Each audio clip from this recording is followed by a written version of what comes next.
सादर नमस्कार, सादर जय जिनेंद्र। क्षमा ब्रेकिंग जैन न्यूज प्रतिदिन प्रातः, दोपहर एवं रात्रि में देश भर से संपूर्ण जैन समाज से संबंधित सही और सकारात्मक समाचारों के लिए देखना और सुनना न भूलें। साथ में आपसे विनम्र निवेदन है कि यदि आपने इस चैनल को सब्सक्राइब नहीं किया है तो कृपया अवश्य कीजिए और शेयर और लाइक करके धर्म प्रभावना में सहयोगी एवं सहभागी बनिए। कोटिश वंदन। मुनिश्री, वर्षों पूर्व जैसे बड़े बड़े संघ पदयात्राओं के माध्यम से मोक्ष स्थलियाँ जाया करते थे, लेकिन वर्तमान परिवेश में हम लोग सुविधापूर्वक यात्रा करते हैं। दोनों में क्या फ़र्क है? हे मुनिश्री, हमने उसी चिंतन को भाव सहित एक पदयात्रा का भाव बनाए हैं। दिल्ली से गिरनार जी सिख क्षेत्र के लिए आगामी 23 मार्च भगवान आदिनाथ के जन्म तप कल्याणक के पावन अवसर पर बलबीर नगर दिल्ली से यह पदयात्रा शुरू होगी। इसका लक्ष्य है अहिंसा, शाकाहार, भाईचारे का प्रचार प्रसार करना और 2 जुलाई 2025 को भगवान नेमिनाथ के मोक्ष कल्याणक के पावन अवसर पर वहाँ पर जाकर दर्शन करना। हे भगवान, हमें इसके लिए मार्गदर्शन और आशीर्वाद दें। और आज जिस प्रकार से दाहोद में पूज्य आर्य का श्री 105 श्रुतमती माता जी का समाधि मरण हुआ, ये बहुत ही दुखद है। हम लोग भी इस बहुत बड़ी यात्रा को लेके जाने वाले हैं और हमारे पूज्य संत भी बिहार करते हैं। आपका मार्गदर्शन सभी राज्य सरकारों को हो और गुजरात सरकार को विशेष रूप से हो। नमोस्तु भगवान। पहले तो मैं खड़े रह दो। पहले तो मैं चाहूँगा एक बार इनका जोरदार करतल ध्वनि से अभिनंदन कर दूं। निश्चित आपने बहुत बड़ा बीड़ा उठाया। हमारे शास्त्रों में तीर्थ यात्रा का बहुत महत्व बताया। प्राचीन काल में अपने धन को 7 स्थानों में लगाने का उपदेश रहा। उसमें जिन बिंब, जिनागार, जिन यात्रा प्रतिष्ठिकम, दान, पूजा, सुसिद्धांत, लेखनम, सप्त क्षेत्रयो। जिन यात्रा तीर्थ यात्रा को अपने जीवन को कृतार्थ करने का एक विशेष आधार माना गया और तीर्थ यात्रा में धन लगाने से जीवन धन्य बनता है, ऐसी अवधारणा बनी। उन दिनों जब साधन सुलभ नहीं थे, लोग महीनों तीर्थ यात्राओं में जाते थे, वर्षों वर्ष तीर्थ यात्रा के लिए निकलते थे। बैलगाड़ियों, घोड़ा गाड़ियाँ, ऊंट गाड़ियों से जाते थे। ऐसे भी प्रमाण मिलते हैं कि उस समय जब लोग तीर्थ यात्रा करके लौटते थे तो शेष लोग उन तीर्थ यात्रियों की वंदना करके अपने आप को धन्य महसूस करते। आज समय बदल गया, अब तो लोग रिद्धिधारी हो गए हैं, उड़ करके भी पहुंचने में समर्थ हो गए हैं। तो आप यात्रा करते हैं पर उसमें वो आनंद नहीं। ये यात्रा आपकी 1 दिन, 2 दिन, 4 दिन की होती है, लेकिन जब आप पद यात्रा से तीर्थ यात्रा करते हैं तो जिस दिन घर से निकले और जब तक आपने वंदना पूरी नहीं की तब तक आपकी यात्रा निरंतर जारी रहती है। और ये तीर्थ यात्रा धर्म प्रभावना का भी एक प्रबल निमित्त बन जाती है। इससे एक वातावरण बनता है। आप तीर्थ यात्रा के लिए निकल रहे हैं, बहुत अच्छा भाव आपने प्रकट किया। अहिंसा, शाकाहार और भाईचारा के प्रभावना को बढ़ाने के लिए, इसके प्रचार प्रसार के लिए आपने बीड़ा उठाया। बिल्कुल करें। आप जगह जगह जाए, लोगों तक ये बातें बताएं, लोगों को उनकी जीवन शैली को बदलने की बात करें। अहिंसा की आज कितनी ज़्यादा ज़रूरत है, इस बात को हम बताएं। साथ में जैन धर्म के मूलभूत सिद्धांतों से भी लोगों को परिचय कराएं और जैन धर्म का भारत के निर्माण में और भारत के विकास में कितना बड़ा स्थान है, इससे भी लोगों को परिचित करें। जैन क्या है, जैन धर्म क्या है, जैनों का देश के प्रति क्या रुझान रहा है और क्या योगदान रहा है, ये अवसर है लोगों को अवगत कराने का।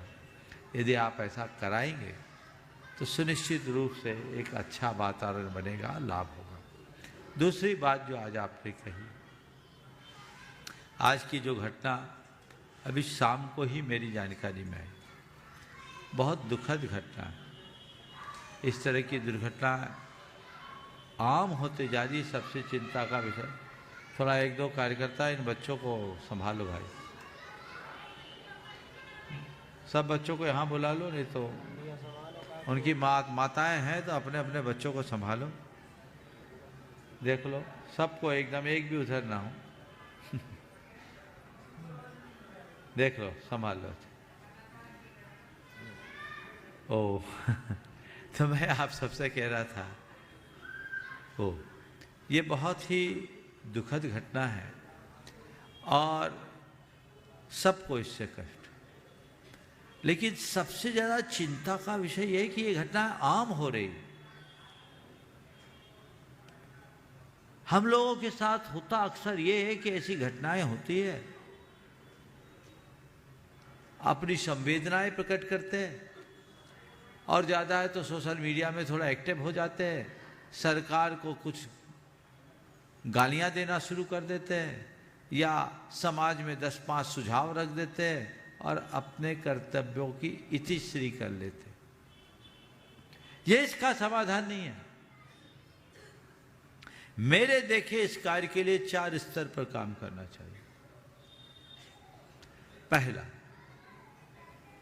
साधुओं का विहार समूह में होना चाहिए।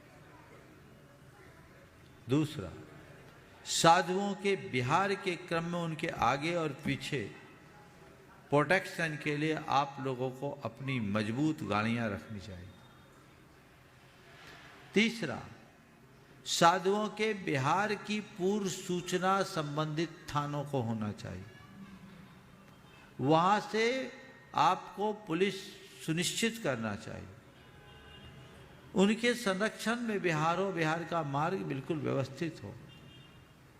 और चौथा, इनका तो खैर दिन में हुआ 7 बजे, लेकिन कहीं कहीं ये भी सुनने में आता है, इनके आज का प्रसंग मैं नहीं बोलता हूँ, लेकिन कई बार ये भी देखने में आया, सुनने में आया कि आजकल अंधकार में भी विहार होने लगा।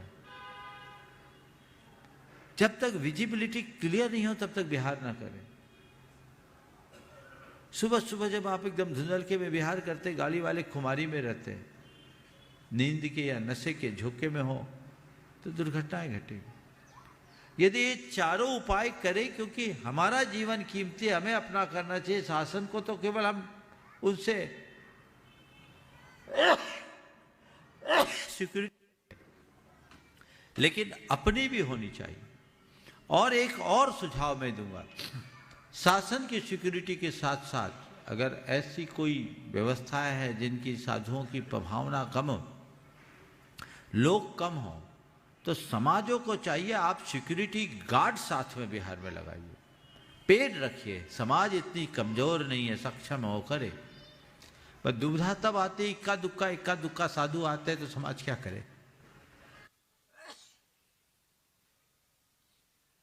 साधुओं से बोले समूह में विहार करें।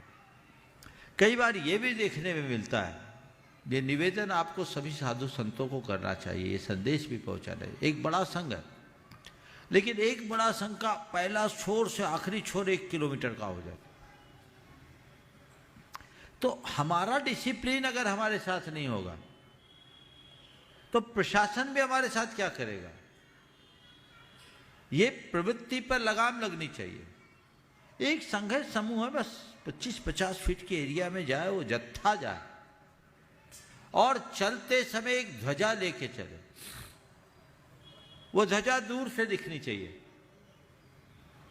ध्वज दिखने से भी लोगों को अंदाज हो जाता है।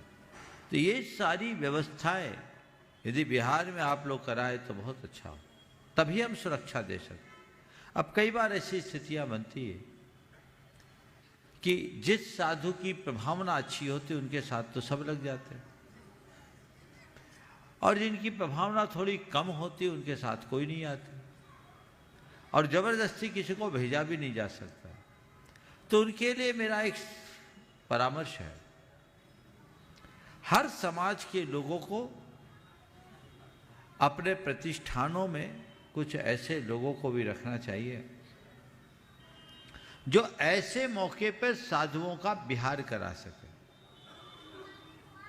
हमारे समाज के पास पदाधिकारी अपने अपने प्रतिष्ठान से कभी कोई कभी कोई कभी कोई कभी कोई 2-4 आदमियों को उनके साथ नियुक्त कर दे कि यहाँ से लेकर उस डेस्टिनेशन तक तुम्हें अच्छे से विहार कराना है और उससे आगे के लोगों को हैंड ओवर करके आना है।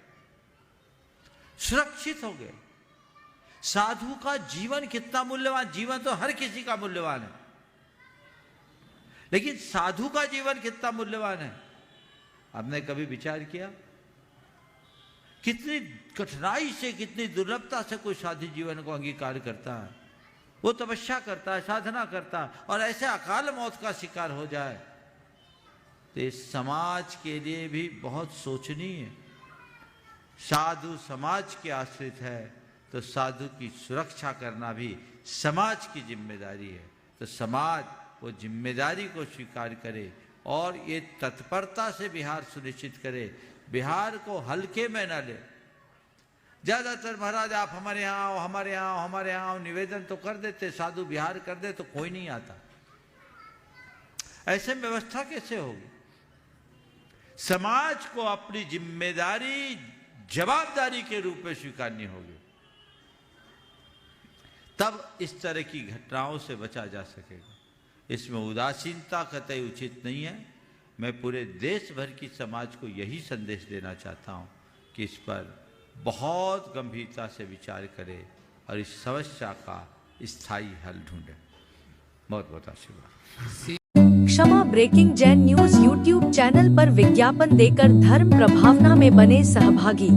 विज्ञापन देने हेतु संपर्क कीजिए मोबाइल नंबर 9026900740 एवं समाचार एवं वीडियो भेजने हेतु WhatsApp number 9335236222। Kshama breaking Jain news YouTube channel देखने के लिए आपको बहुत बहुत धन्यवाद। सादर प्रणाम, सादर जय जिनेंद्र।